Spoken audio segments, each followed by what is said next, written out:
நம் வாழ்க்கையில பல தவறு செஞ்சிருக்கலாம், அது எதுவுமே குறை இல்லை. ஆனா அந்த தவறை திருத்திக்காம அதுலயே விழுந்து கிடக்கிறது தான் மிகப்பெரிய குற்றம்.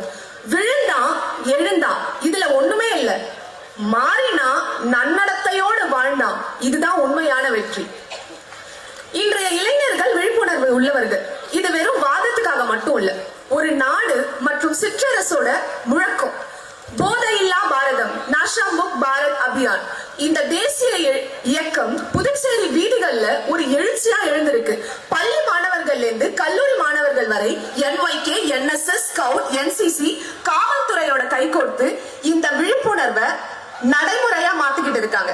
புதுச்சேரி அரசு ஒரு சிறிய நிர்வாகம் தான், ஆனா மிகப்பெரிய நோக்கத்தோட பேருந்து நிலையங்களில் இருந்து கடற்கரை வரைக்கும் சே நோ டு ட்ரக்ஸ், போதை ஒழிக உயிர்நலம் வளர்க, இத வெறும் சுவத்துல ஓட்டுற காகிதமா மட்டும் இல்லாம நடைமுறையும் படுத்தி இன்னைக்கு எங்களை மாதிரி ஆளுக்கு வாய்ப்பும் கொடுத்து பேச வச்சுட்டு இருக்காங்க.